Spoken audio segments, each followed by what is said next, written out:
चलो एक और क्वेश्चन देखते हैं, ठीक है।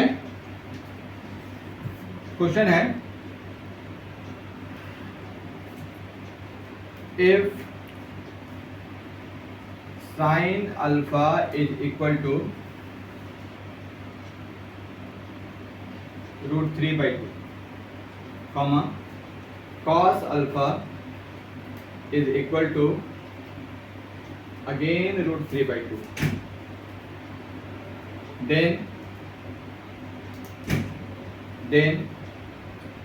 tan alpha into tan beta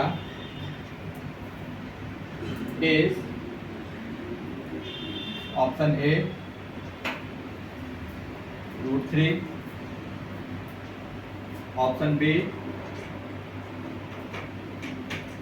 1/√3, option C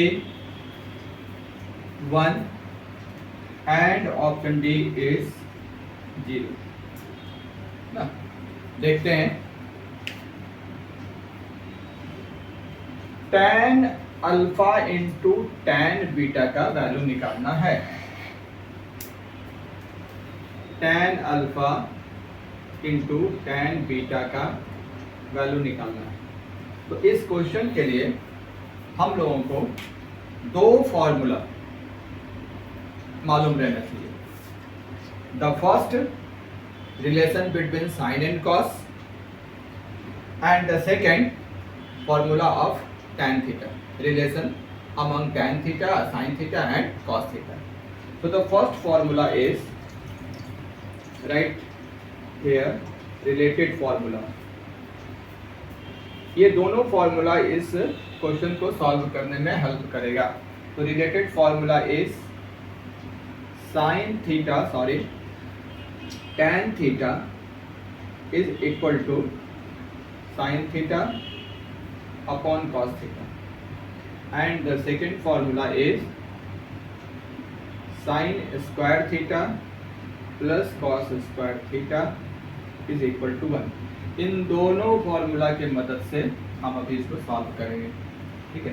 concept इसका यही है। कॉन्सेप्ट क्या है कि भाई जब tan alpha into tan beta हम निकाल रहे हैं, तो और वो भी साइन अल्फा और cos अल्फा के हेल्प से, तो tan अल्फा में साइन अल्फा भी होगा और cos अल्फा भी होगा। यही इसका कॉन्सेप्ट है। यहीं से हम क्यों इस तरफ ध्यान दें कि tan अल्फा में साइन अल्फा और cos अल्फा दोनों होगा। तो साइन अल्फा तो हमको मालूम है, लेकिन cos अल्फा नहीं मालूम है। tan बीटा में साइन बीटा और cos बीटा दोनों होगा। तो cos बीटा तो हमको मालूम है, यहां से क्वेश्चन में ही दिया हुआ, लेकिन साइन बीटा नहीं मालूम है। तो ये साइन cos अल्फा और यहाँ साइन बीटा, इन्हीं दोनों को फाइंड करने के लिए हमको इन दोनों फॉर्मूला का हेल्प लेना पड़ता है, खास करके इस फॉर्मूले का हेल्प लेना पड़ता है, ठीक है। क्योंकि ये तो हम जान गए, tan अल्फा को हम कन्वर्ट कर दिए साइन और cos में, क्योंकि साइन और cos मालूम था। हमको tan के हेल्प से साइन और cos पे जाना है, tan के मदद से साइन और cos पे जाना है। तो हम तो जानते हैं कि tan alpha can be converted into sine and cos, tan theta is equal to sin theta upon cos theta.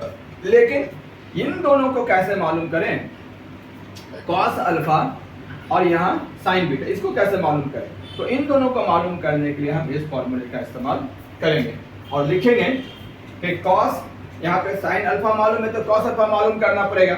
So cos alpha is equal to cos alpha, यहाँ भी लिख सकते हैं, अलग से वैल्यू निकाल लेते हैं। cos alpha is equal to under root sine square alpha, निकाल लिए। 1 माइनस साइन अल्फा का वैल्यू हमको पता है, स्क्वायर ऑफ √3/2, स्क्वायर ऑफ √3/2 क्या हो गया? Square of √3/2 means square of √3 and square of 2। So 1 minus square of √3 is 3 and square of 2 is 4. So this will be 1 minus 3/4. 1 minus 3/4 दो तरीके से निकाल सकते हो, एक तो LCM लो, डिवाइड करो, मल्टीप्लाई करो, कॉमन तरीका है। और एक दूसरा तरीका, बट डायरेक्ट 4 को 1 से मल्टीप्लाई करो, 4 को 1 से मल्टीप्लाई करो और 3 सब्ट्रैक्ट करो. सो 4 into 1 is 4 and 4 minus 3 is 1. So this will be 1 by 4. ये हो गया 1 by 4 और 1 by 4 का स्क्वायर रूट 1 by 2 निकल गया. cos alpha is equal to 1 by 2 निकल गया. cos अल्फा का वैल्यू, sin अल्फा का वैल्यू रूट 3 by 2 ऊपर रखिए, अपॉन cos अल्फा का वैल्यू 1 by 2 हो गया. 2 कैंसिल. यही काम, यही इतना ही काम हमको इसके लिए करना है, इसके लिए करना है. क्लियर? तो क्या हो गया, साइन बीटा नहीं मालूम है, यहाँ बीटा है, कॉस बीटा है, यहाँ कॉस बीटा है, ठीक है, कॉस बीटा है. तो साइन बीटा भी निकल गया इसी फॉर्मूले से. सब जगह कर दो, चेंज करो, चेंज करो. यहाँ cos beta is equal to sine square beta, sine square beta. तो कॉस बीटा तो मालूम है ही, साइन बीटा निकालना है ना. तो sine beta is equal to, चलो इसको sine beta is equal to under root 1 minus cos square beta. फिर से वैल्यू निकाल लो सबका, वही चीज आना है. रूट 3 by 2 का whole square, it means 1 by 3 by 4, it means 1 by 4 and finally 1 by 2. यहाँ भी 1 by 2 आना है. तो sine beta is equal to 1 by 2 and by cos beta is equal to root 3 by 2. हो गया. तो रूट 2 कैंसिल. सो ये हो गया हमारा रूट 3 और ये हो गया 1 by रूट 3. 1 है, 1 is the right answer. Simple सी बात है.